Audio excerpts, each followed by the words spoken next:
Halo everyone, apa kabar hari ini? Welcome back to our channel. Semoga kalian selalu dalam keadaan sehat dan baik-baik saja ya. Pada video kali ini, aku akan membahas kasus kematian anak kecil yang sangat menyedihkan sekaligus membingungkan mengenai apa yang sebenarnya terjadi.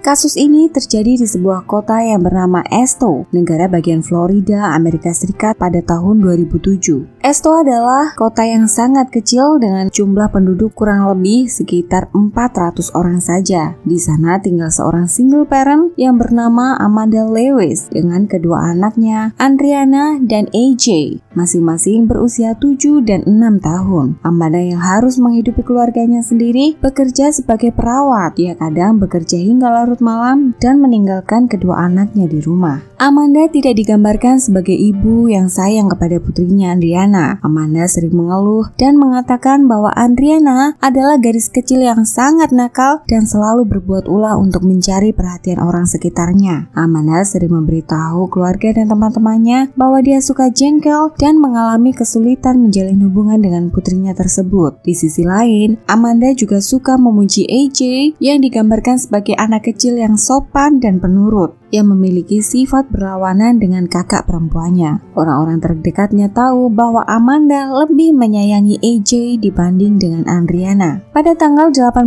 Agustus 2007, Amanda pulang ke rumah pagi hari setelah bekerja shift malam. Dia sangat lelah dan berencana untuk istirahat setelah menyiapkan makan malam untuk kedua anaknya. Sebelum tidur, Amanda sempat melihat kedua anaknya sedang menonton film kartun di ruang tamu. Tidak lama kemudian, mereka mungkin bosan lalu pergi keluar untuk bermain di halaman rumah. Di halaman rumahnya terdapat sebuah kolam renang tiup dengan air yang tidak terlalu dalam. Menurut Amanda, dia melarang kedua anaknya untuk bermain di kolam tanpa pengawasannya. Dia bahkan menyembunyikan tangga yang biasa dipakai untuk menaiki kolam renang tiup itu. Andriana dan AJ layaknya anak kecil yang lain, mereka berlarian menggoda satu sama lain dan tertawa-tawa. Ketika Amanda baru saja akan tidur, tiba-tiba AJ bergegas masuk ke kamarnya sambil berteriak panik memberitahu bahwa Andriana berada di kolam renang. Amanda berpikir bahwa Andriana mungkin bermain di dekat kolam renang dan AJ datang kepadanya untuk mengadu jika Andriana melanggar aturan untuk bermain di dekat kolam renang. Amanda pun menyuruh AJ untuk memanggil kakaknya masuk ke dalam rumah. Setelah beberapa menit berlalu, tak terdengar suara mereka di dalam rumah. Amanda turun ke bawah dan melihat keluar jendela untuk mencari mereka. Dan pada saat itulah dia melihat AJ bersandar di atas kolam mencoba menarik Andriana keluar dari kolam renang. Melihat kejadian itu, Amanda langsung panik dan berlari keluar halaman rumah. Saat itu dia melihat wajah Andriana telah berubah menjadi ungu dengan posisi terlungkup di dalam kolam renang. Amanda kemudian menelpon polisi untuk melaporkan kejadian yang menimpa anak perempuannya. Operator mengatakan bahwa Amanda terdengar sangat panik dan histeris dan dia mengatakan kepada petugas operator bahwa dia telah mencoba memberikan nafas buatan kepada Andriana. Polisi segera tiba dan Andriana langsung dilarikan ke rumah sakit terdekat. Dokter yang menangani Andriana menjadi orang pertama yang menangkap ketidakwajaran atas reaksi yang diberikan Amanda ketika diberitahu keadaan anaknya. Ketika itu dokter memberitahu bahwa Andriana memiliki kemungkinan untuk hidup sangat kecil karena paru-parunya telah dipenuhi oleh air. Andriana sudah tidak bisa bernafas jika tidak dibantu dengan alat bantu pernafasan. Ketika mendengar kabar tersebut, Amanda tidak menunjukkan wajah sedih atau penyesalan sama sekali. Dia hanya terdiam, bahkan kalimat yang pertama diucapkan adalah menanyakan di mana letak vending machine berada. Reaksi tersebut tentu saja tidak diharapkan keluar dari seorang ibu yang baru saja mendengar kabar bahwa anaknya kemungkinan tidak akan hidup lagi. Kemudian pada hari yang sama, sekitar pukul 5 sore, Andriana dinyatakan telah meninggal dunia. pada saat mereka di rumah sakit, AJ diungsikan ke rumah kakek dan neneknya. AJ yang berusia 6 tahun dikabarkan terus menangis dan menanyakan kabar ibu dan kakaknya yang berada di rumah sakit. AJ kemudian menceritakan apa yang menurut dia terjadi pada pagi hari itu. Tidak diduga, cerita AJ tentang penyebab kematian kakaknya sangat bertentangan dengan cerita yang mereka dengar sebelumnya. Kakek neneknya kemudian menelpon polisi untuk melaporkan apa yang mereka dengar dari AJ saat itu. Setelah mendapatkan laporan itu, polisi kemudian membawa AJ untuk diwawancara dan perlahan-lahan mendorongnya untuk berbicara. Pada awalnya, AJ terus menangis karena masih trauma dan seperti tidak nyaman berada di sana. Mereka pun berusaha untuk membuat AJ tenang dan nyaman dengan menyatakan pertanyaan-pertanyaan yang sepele seperti mainan, makanan favoritnya agar dia mulai percaya kepada polisi dan bercerita apa yang sebenarnya terjadi saat itu. AJ memberitahu polisi bahwa Andriana bermain dan menumpahkan cairan pembersih kaca di dapur pagi itu. Hal itu menyebabkan ibunya sangat marah. Amanda kemudian menyeret Andriana keluar rumah sambil menarik rambutnya dan melemparkannya ke dalam kolam renang. AJ juga mengatakan bahwa Andriana menangis minta maaf dan berteriak minta tolong ketika dilempar ke dalam air. Menurut AJ, Amanda kemudian mendorong wajah Andriana dengan tangannya agar kepalanya tetap terendam di dalam air. Tentu saja, pihak polisi sangat terkejut mendengar cerita itu karena jarang sekali anak kecil dijadikan saksi utama dalam suatu kasus pembunuhan. Menurut polisi, bisa saja anak kecil membesar-besarkan ceritanya dan memiliki imajinasi yang tinggi atas sesuatu yang terjadi. Pihak polisi kemudian memutuskan untuk melibatkan spesialis anak-anak untuk memastikan kebenaran cerita tersebut. Menurut spesialis, AJ telah menceritakan kejadian sebenarnya. Walau AJ kadang memberikan jawaban tidak konsisten seperti penyebab kemarahan ibunya atau mengenai posisi dia pada saat kejadian dan apa yang sedang dia lakukan kala itu. Tapi ada dua hal utama yang tetap konsisten dalam semua ceritanya, yaitu bahwa Amanda menggunakan tangannya dan membenamkan wajah Andriana ke dalam air. Setelah itu, polisi melakukan penyelidikan mendalam atas Amanda. Dari keterangan keluarga dan teman-temannya, polisi menemukan bahwa Amanda jelas tidak memiliki hubungan yang baik dengan putrinya. Polisi mendengar kabar bahwa Amanda suka mengeluh dan jengkel kepada Andriana dan lebih menyukai AJ. Amanda dikabarkan mengalami kesulitan menjalin hubungan dengan Andriana. Informasi ini tentu saja menambah kecurigaan polisi terhadapnya. Dikabarkan Amanda sangat marah karena Andriana masih suka mengompol ketika tidur di malam hari. Amanda kemudian menghukumnya untuk tidur di atas kasurnya yang penuh dengan ompol tanpa pernah membersihkan sama sekali. Tentu saja, hukuman ini membuat Andriana tidur di lingkungan yang tidak sehat dan secara psikologis tidak membantu anaknya sembuh dari kebiasaan mengompolnya. Para tetangga juga bersaksi sering mendengar teriakan Amanda dan tangisan anak-anak. Mereka yakin Amanda telah memperlakukan anak-anaknya dengan kasar dan tidak mempedulikan kesehatan dan kebersihan anaknya sama sekali. Menurut tetangga, anak-anaknya kelihatan sangat kotor seperti jarang mandi dan sering memakai pakaian yang sama untuk beberapa hari. Mereka juga kelihatan kurus seperti kurang gizi dibanding dengan anak-anak lain seusianya. Tentu saja, setelah mendengar semua informasi ini, polisi memutuskan untuk mengirim tim penyidik ke rumah Amanda. Mereka mendapati rumah Amanda sangat kotor dan tercium bau pesing yang menyengat dari semua ruangan di dalam rumah, terutama dari kamar kedua anaknya. Ketika mereka memasuki kamar anak-anaknya, mereka melihat kasur tidur mereka masih basah dengan air kencing. Kain spraynya pun terlihat sangat kotor karena tidak pernah diganti selama berbulan-bulan. Tidak hanya sampai di situ, mereka juga tidak menemukan adanya mainan anak-anak sama sekali di dalam rumah itu. Hal ini sangat aneh karena anak-anak seusia mereka masih suka bermain setiap waktu. Ketika ini ditanyakan kepada Amanda, dia mengatakan bahwa mainan mereka disembunyikan di dalam gudang karena dia sedang memberikan hukuman kepada kedua anaknya. Akan tetapi, pihak polisi tidak menemukan mainan apapun ketika memeriksa di dalam gudang Amanda. Fakta-fakta ini menambah kejelasan bagaimana Amanda memperlakukan anak-anaknya. Tambahan informasi yang menambah kecurigaan juga didapati saat Amanda berusia 17 tahun, dia pernah memiliki seorang putra yang bernama Alex. Putranya itu meninggal dunia saat berusia 1 tahun. Menurut keterangan, Amanda suatu hari menemukan anaknya terbaring di atas lantai dalam keadaan sudah tidak bernafas. Kematian kematian Alex waktu itu tidak menimbulkan kecurigaan sama sekali dan dianggap kecelakaan karena terjatuh dari atas ranjang. Setelah 1 bulan lamanya penyelidikan dilakukan, Amanda akhirnya ditangkap dengan tuduhan pembunuhan tingkat pertama. Pada bulan Februari 2008, AJ menjadi satu-satunya saksi dalam persidangan tersebut karena dialah satu-satunya yang menyaksikan peristiwa pagi itu. Kesaksian AJ sangat menyentuh dan membuat sedih hati banyak orang yang melihatnya. Pada saat melihat ibunya, AJ terus menangis karena harus bersaksi melawan ibunya di pengadilan. Dia kelihatan sangat bersalah dan sedih sekali. Jaksa penuntut memperlihatkan sebuah gambar yang dibuat oleh AJ saat polisi melakukan wawancara mengenai kejadian itu. Ketika ditanya apa yang sebenarnya terjadi dalam gambar itu, AJ dengan lirih menjawab bahwa ibunya telah membunuh kakak perempuannya. Keterangan AJ yang dipercaya oleh juri ini sangatlah memberatkan posisi Amanda. Kesaksian lain yang memberatkan datang dari kakek dan nenek Andriana. Mereka menyatakan bahwa Andriana sangat takut bermain air sendirian. Menurut mereka, hampir tidak mungkin Andriana bermain dekat kolam renang sendiri tanpa ada orang lain. Andriana takut tenggelam dan hanya mau bermain air ketika ditemani oleh Amanda atau orang dewasa yang lain. Rekan kerja Amanda juga mengungkapkan bahwa Amanda sering mengatakan ingin membunuh Andriana ketika dia sedang marah. Amanda mengatakan itu hanya ungkapan kekesalannya saja, sama seperti orang lain yang suka berbicara seperti itu ketika marah, namun tidak bermaksud benar-benar ingin membunuh putrinya. Bukti utama yang diungkapkan dalam persidangan adalah tanda seperti bekas sidik jari yang terdapat pada wajah Andriana. Setelah Andriana meninggal, muncul luka memar yang terbentuk di wajahnya dan luka memar tersebut menyerupai sidik jari tangan orang dewasa. Hal ini sesuai dengan keterangan AJ yang menyatakan Amanda menggunakan sebelah tangannya untuk mendorong muka Andriana ke dalam air. Para ahli juga memastikan bahwa tanda memar itu adalah bekas cetakan tangan. Amanda mengakui tidak bersalah sama sekali atas tuduhan pembunuhan putrinya. Bahkan dia menolak tawaran pengadilan agar dia mengaku bersalah dan menerima hukuman 10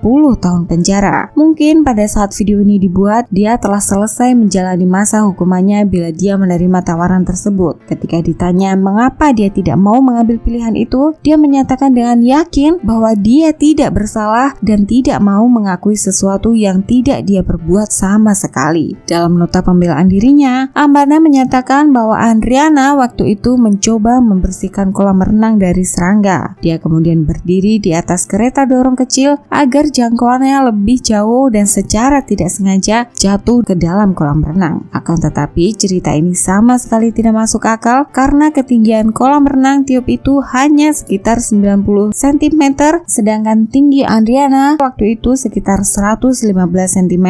Menurut jaksa penuntut umum, jika memang Andriana terjatuh ke dalam kolam renang, dia tetap bisa berdiri dan tidak perlu mati tenggelam. Setelah persidangan 4 hari, juri hanya membutuhkan waktu 2 jam untuk mengambil keputusan dan Amanda dinyatakan bersalah dengan dakwaan pembunuhan tingkat pertama sehingga dia dijatuhi hukuman penjara seumur hidup tanpa kemungkinan pembebasan bersyarat. Gengs, jika kalian bertanya apa yang terjadi dengan AJ?